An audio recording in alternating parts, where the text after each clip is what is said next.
پھر جہاز میں بیٹھتا ہے, اس کو تو اللہ کا کتنا شکر ادا کرنا چاہیے. یعنی میں تو سمجھتا ہوں کہ اس آسان سفری راستوں نے ہمارے لیے زندگی کتنی آسان بھی کر دی اور ہمیں ایک ہی زندگی میں کتنا کچھ دیکھنے کو مل گیا. ورنہ اس زمانے میں لوگ, مجھے یاد ہے کہ آج سے چند سالوں پہلے, 100 سال پہلے بھی لوگ حج پر جاتے تھے تو 6 مہینے لگتے تھے اور کئی لوگ واپس ہی نہیں آ پاتے تھے کیونکہ اتنا طویل سفر ہوتا تھا, اس میں بیمار ہو جاتے تھے, دنیا سے چلے جاتے تھے. مگر آج مکے سے پاکستان سے مدینے جانا اور دنیا میں کہیں بھی جانا گھنٹوں میں پہنچ جاتا ہے انسان. یہ اللہ کی شان ہے, اللہ کی قدرت ہے. تو بہرحال ہمیں اس پر بھی اللہ کا شکریہ ادا کرنا چاہیے کہ اللہ کریم نے سواریوں کو ہمارے لیے مسخر کر دیا, زندگی ہمارے لیے آسان کر دی, اور ہر حال میں ہمیں رب کا شکر ادا کرنا چاہیے. اے مقامات عبرت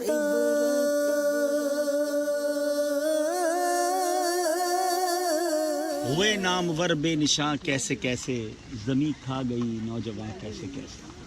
کتنے بڑے بڑے نامور دنیا سے گئے مگر آج ان کا نام لینے والا کوئی نہیں ہے. اتنا بڑا مقبرے کے طور پہ اس کو یوز کیا گیا فرعون کے لیے, مصر کے بادشاہوں کے لیے.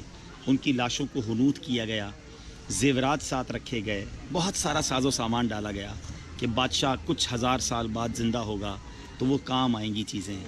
وہ حنوط والی لاشیں تو بچ گئیں جو آج زمانے کے لیے عبرت کا نشان ہیں, مگر نہ وہ مال کام آیا نہ بڑے مقبرے کام آئے. اگر ایمان نہیں تو جہنم کی آگ ٹھکانہ ہوتی ہے.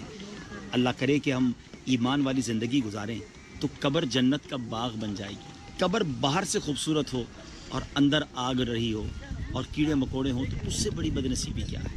اللہ کرے کہ ہماری قبر اندر سے جنت کا باغ بن جائے. اگر قبر کو لگژری بنانا ہے, جنت کے لگژریس یوں سمجھیے کہ نعمتوں کو پانا ہے, تو دنیا میں اللہ کو راضی کرنا ہوگا. پلیز زندگی کی رنگینیوں میں اتنا نہ کھو جائیں کہ اللہ کو بھول جائیں, آخرت کو بھول جائیں اور آخرت کو برباد کر دیں. نمازوں کی پابندی کریں, ان چیزوں کو دیکھ کر انجوائمنٹ کی جگہ عبرت حاصل کریں کہ جگہ جی لگانے کی دنیا نہیں ہے, یہ عبرت کی جگہ ہے, تماشا نہیں. اے مقامات عبرت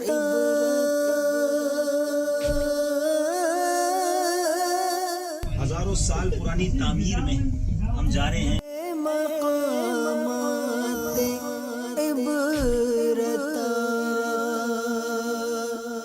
اے مقامات عبرت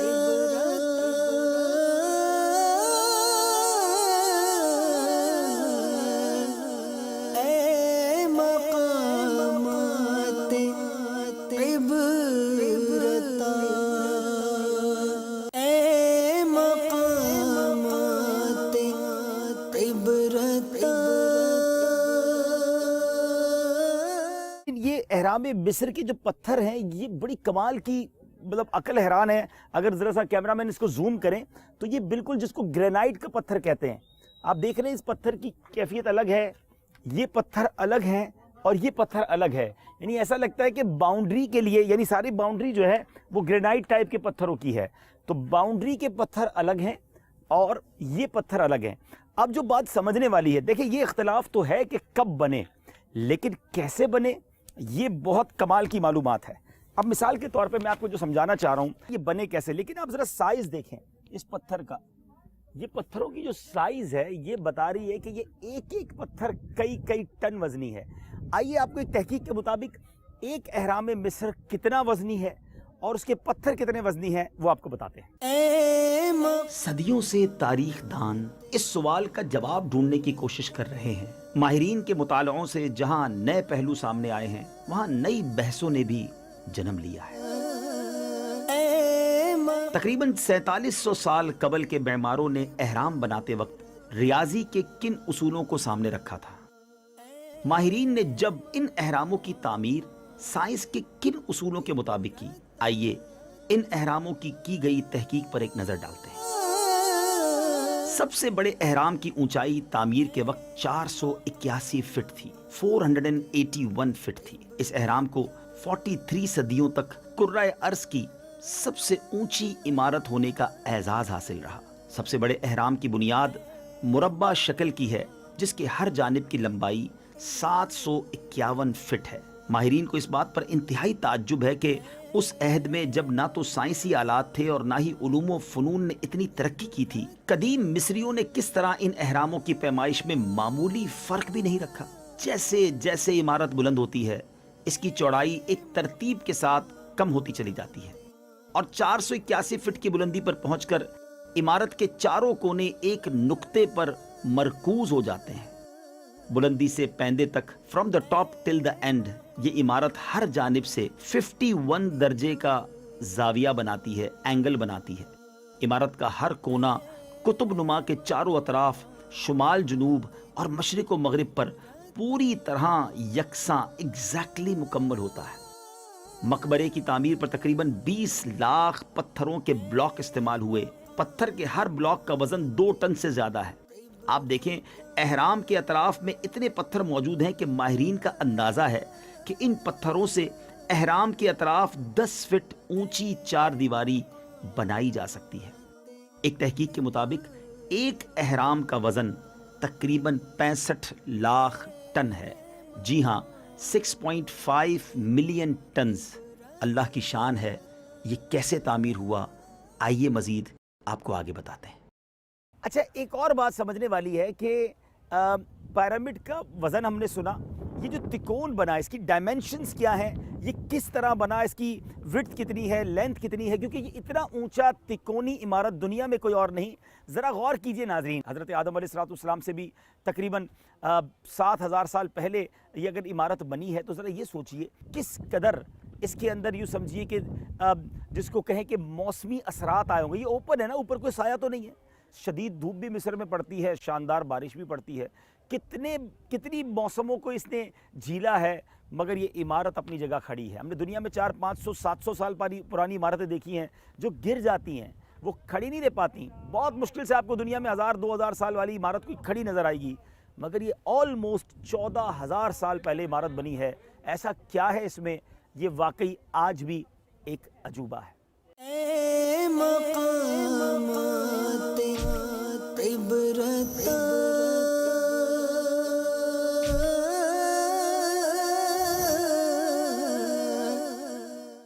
ایک کے اوپر ایک پتھر اس طرح جمایا گیا ہے کہ کوئی کریڈٹ کارڈ بھی، یعنی مثال یہ دی جاتی ہے کہ چھوٹا سا کریڈٹ کارڈ، یا جس کو کہیں کہ چھوٹا سا کاغذ بھی دونوں کے بیچ میں نہیں جا سکتا۔ اس زمانے میں تو سیمنٹ نہیں تھی، اس زمانے میں سریا تو نہیں تھا، کوئی مشین تو تھی نہیں جس نے اس کو پریس کیا ہوگا۔ ایک کے اوپر ایک پتھر اس طرح رکھا گیا ہے کہ بالکل ایگزیکٹلی تکونی عمارت ایک نہیں ہے، یہ 3 عمارتیں، ایک بڑا احرام مصر ہے اور مزید اس کی چھوٹی عمارتیں بھی ہیں۔ اور بتایا یہ جاتا ہے کہ یہ جو فرعون ہوتے تھے، اس زمانے کے بادشاہ ہوتے تھے، ان کے لیے قبریں بنائی گئی تھیں، ان کی آخری جس کو کہیں آرام گاہ تو مسلمان کی ہوتی ہے، ایمان والوں کی ہوتی ہے۔ بہرحال یہ ان کا لاسٹ یہ سمجھے کہ ڈیسٹینیشن تھا۔ اور یہ بھی بتایا جاتا ہے کہ وہ ان کے ساتھ چند چیزوں کو دفنا دیتے تھے۔ پہلے تو فرعون کی لاش کو حنوط کیا جاتا تھا، جس کو آپ کہتے ہیں کہ کیمیکل لگا کر، تاکہ وہ بعد میں بھی اس کی لاش باقی رہے اور عبرت کا نشانی بنے وہ لوگ۔ لیکن اس میں سامان، سونا چاندی زیورات بھی رکھ دیتے کہ وہ پھر بعد میں زندہ ہوگا تو اس کو وہ چیزیں کام آئیں گی۔ ان کا مائنڈ سیٹ یہ تھا۔ لیکن یقیناً مسلمان کا ایمان یہی ہے کہ ہم سب کو موت کے بعد زندہ ہونا ہے، مگر وہ صبح قیامت۔ میرے سنت اعلیٰ حضرت نے اس کے بارے میں جو تحقیق کی ہے وہ بڑی یونیک ہے، بڑی نرالی تحقیق ہے، اور آپ فرماتے ہیں کہ یہ جنات نے تعمیر کی ہے۔ اور سمجھ بھی یہی آتا ہے کہ کیسے ممکن ہے کہ اتنی اونچائی تک ایک انسان بغیر کسی مشین کے، یعنی بتایا جاتا ہے کہ یہ پتھر اسوان شہر میں پائے جاتے ہیں، جو کہ یہاں سے تقریباً 600 میل دور ہے، بہت دور جگہ ہے یہ۔ اس علاقے کو اکسر بھی کہا جاتا ہے اور اسوان بھی کہا جاتا ہے۔ اچھا، ایک اور تحقیق یہ ہے، یا ایک اور بات یہ بتائی جاتی ہے کہ اس زمانے میں اتنے بڑے پتھر، کیونکہ اگر کئی ٹن وزنی پتھر ہے تو جانور بھی نہیں اٹھا سکتا، ٹرین تو تھی نہیں، ٹرک تو تھے نہیں، تو بتایا جاتا ہے کہ پانی کی نہریں کھودی گئی اور کشتیوں کے ذریعے یہ پتھر لائے گئے۔ یعنی یہ واقعی ایک جس کو کہتے ہیں نا کہ عقل حیران ہو جاتی ہے۔ لیکن سیدی اعلیٰ حضرت نے جو فرمایا کہ یہ حضرت آدم علیہ السلام سے بھی پہلے جنات نے ان احرام کی تعمیر کی، اور آج ذرا غور کریں، کئی ہزار سال گزرنے کے بعد بھی یہ قائم ہیں۔ اے مقامات عبرت، صلو علی الحبیب صلی اللہ تعالی علی محمد صلی اللہ علیہ وسلم۔ احرام مصر وہ جگہ جس کو آج دنیا بھی دنیا کے عجوبوں میں ایک چیز مانتی ہے. اس کی اصل حقیقت کیا ہے؟ یہ کب تعمیر ہوئے، کیسے تعمیر ہوئے اور آج بھی کیسے باقی ہیں؟ عقل، سائنسدان آج بھی حیران ہیں. بڑے بڑے فلاسفر تحقیق کر رہے ہیں، ہزاروں سال گزر گئے مگر اس کی تحقیق کمپلیٹ نہیں ہوئی. آئیے آپ کو میں کچھ ایسی بات بتانا چاہتا ہوں کہ اب تک سائنسدان تو وہاں تک نہیں پہنچے ہیں، مگر ایسا لگتا ہے کہ بعد میں جا کر سائنس نے بھی وہیں پہنچنا ہے. کیونکہ امام اہل سنت مولانا شاہ امام احمد رضا خان علیہ رحمۃ الرحمن کی تحقیق یہ ہے کہ اہرام مصر یہ فرعون کے زمانے میں نہیں، یہ حضرت آدم علیہ السلام کے بعد نہیں، بلکہ حضرت آدم علیہ السلام سے بھی ہزاروں سال پہلے کی تعمیر ہے. پھر تعمیر کس نے کی جب انسانی دنیا میں نہیں تھے؟ جناب ماننا یہ ہے ہمارے بزرگوں کا کہ اس کی تعمیر انسانوں نے نہیں بلکہ جنات نے کی ہے. سبحان اللہ. اور اس کے بارے میں یہ بھی آتا ہے، دیکھیں تھوڑا سا یاد کیجئے کہ حضرت آدم علیہ السلام کو جب فرشتوں کو سجدہ کرنے کا حکم دیا گیا تھا، جنات اس وقت بھی موجود تھے، کیونکہ ابلیس بھی تو جن تھا نا، تو جنات موجود تھے. اعلیٰ حضرت امام اہل سنت فرماتے ہیں کہ انسانوں کی دنیا میں زمین پر آنے سے پہلے 60,000 سال جنات اس دنیا میں رہے ہیں. اللہ اکبر. یہ ایک شاندار حقیقت ہے. یہ بھی یاد رہے کہ حضرت آدم علیہ السلام کو اس دنیا میں آئے ہوئے کتنا وقت ہوا؟ تو ایک تحقیق کے مطابق اپروکسیمیٹلی کم و بیش 7,000 کے سال کے قریب ٹائم ہوا ہے، اور تقریباً 5,500 سال اس سے پہلے اہرام مصر کی تعمیرات ہوئی اور وہ جنات نے کی ہیں. اب آتے ہیں اعلیٰ حضرت نے یہ بات کیوں کی اور کیسے کی. مولا کائنات مولا علی شیر خدا کرم اللہ تعالی وجہ الکریم انہی عمارتوں کے بارے میں فرمایا کرتے، بنی الحرمان النصر فی سرطان، یعنی یہ دونوں عمارتیں اس وقت بنائی گئیں جب ستارہ نصر برج سرطان کی تحویل میں تھا. اب یہ تھوڑی مشکل بحث ہے، یہ ستاروں کا علم ہے اور اس کے بارے میں علماء لکھتے ہیں کہ نصر 2 ستارے ہیں، نصر واقع اور نصر طائر. اور جب مطلق کہا جاتا ہے نصر تو اسے نصر واقع مراد ہوتا ہے. اب اس کے دروازے پر آگے جا کر دیکھیں گے ایک گدھ نما تصویر ہے جس کے پنجے میں گرگٹ اور کھن کھجورا اور بچھو وغیرہ ہیں، جس سے تاریخ کی طرف اشارہ ہے. اور مطلب یہ کہ نصر جو ہے وہ سلطان میں آیا، اس وقت یہ عمارت بنی جس کے حساب سے 12,640 سال 8.5 مہینے ہوتے ہیں. یعنی یہ اس وقت کی بات ہے جب مولا علی کرم اللہ تعالی وجہ الکریم نے یہ فرمایا. تو آل ٹوگیدر ہم کچھ اور سال بڑھا لیتے ہیں. حضرت علی کو اگر 1300 سال ہو گئے تو اگر آج کے دور میں ہم یہ کہیں کہ 14,000 سال پہلے اہرام مصر کی تعمیر ہوئی تو حضرت آدم علیہ السلام کو تقریباً 7,000 سال ہوئے ہیں، تو مزید 7,000 سال پہلے یہ تعمیرات ہوئی تھیں. اور سبحان اللہ یاد رہے کہ حضرت آدم علیہ السلام کے بعد دنیا میں ایک وقت ایسا بھی آیا کہ ساری دنیا ختم ہو گئی. جی ہاں، ایک وقت ایسا آیا کہ پوری دنیا طوفان میں ڈوب گئی تھی جب حضرت نوح علیہ السلام کے دور میں طوفان آیا. حضرت نوح علیہ السلام کے ساتھ 80 افراد تھے، کچھ جانوروں کے جوڑے تھے، اور روایتوں میں یہ بھی آتا ہے کہ اس کشتی میں حضرت آدم علیہ السلام کا تابوت بھی تھا. اور جب دنیا میں اس کشتی نے چکر لگایا ساری عمارتیں ختم، ساری چیزیں ڈوب گئیں، مگر اس وقت بھی یہ 2 مینارے جس کو مصر کے مینارے کہا جاتا ہے یہ باقی بچ گئے تھے. اس کا مطلب یہ ہوا یہ اس سے بھی پہلے کی تعمیر ہے. بہرحال اللہ بہتر جانتا ہے کہ یہ کیا ہے. مگر آئیے جنات کے بارے میں قرآن میں رب نے کیا فرمایا، کچھ آیتیں اور اس کا ترجمہ سنتے ہیں. یاد رہے ناظرین، جنات حق ہیں، یہ ہمارے سے پہلے اس دنیا میں تھے اور اب بھی ہمارے درمیان ہیں. لیکن اس میں بھی مسلمان جنات ہوتے ہیں، اس میں بھی غیر مسلم جنات بھی ہوتے ہیں، شریر جنات بھی ہوتے ہیں، نیک جنات بھی ہوتے ہیں. جنات کے بارے میں زبردست معلومات کے لیے ایک بہت پیاری کتاب مکتبۃ المدینہ سے شائع ہوئی ہے، اس کتاب کا بھی مطالعہ کیجئے. پہلے قرآن پاک کی آیتیں سن لیتے ہیں، پھر میں مزید کچھ عرض کرتا ہوں. وَخَلَقَ الْجَانَّ مِن مَارِجٍ مِّن نَارٍ، اور جن کو پیدا فرمایا آگ کے لوکے سے. وَمَا خَلَقْتُ الْجِنَّ وَالْإِنسَ إِلَّا لِيَعْبُدُونِ، اور میں نے جن اور آدمی اتنے ہی اسی لیے بنائے کہ میری بندگی کریں. اچھا ناظرین، یہاں پر یہ جو اہرام مصر ہے اس کے بارے میں یہ آتا ہے کہ یہ فرعونیوں کی مقبرے کے طور پہ بنائے گئے.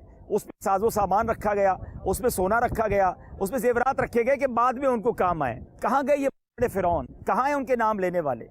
بات پتہ چلا کہ قبر کے اندر نیک اعمال کب آئیں گے. قبر میں تجوری نہیں ہوتی, کفن میں جیب نہیں ہوتا, ہمارے اعمال ساتھ جائیں گے.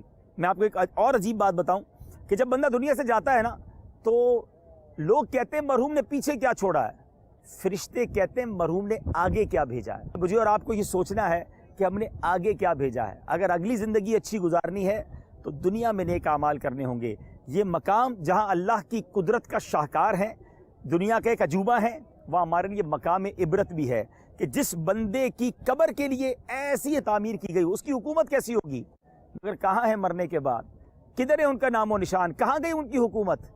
اگر دنیا میں بھی چین سے رہنا ہے اور آخرت میں بھی چین سے رہنا ہے تو اللہ کی اطاعت والی زندگی گزارنی ہوگی. اللہ مجھے اور آپ کو نیکیوں والی زندگی عطا فرمائے, ایمان والی زندگی عطا فرمائے, کلمے والی ایمان والی موت نصیب فرمائے. اور اے کاش ہماری قبر کسی پیرامڈ میں نہیں, کسی بڑے پرتعیش مقام پہ نہیں, بلکہ اللہ کے نبی پاک کے قدموں میں جنت البقیع میں ہماری قبر بن جائے کہ ہمارے نزدیک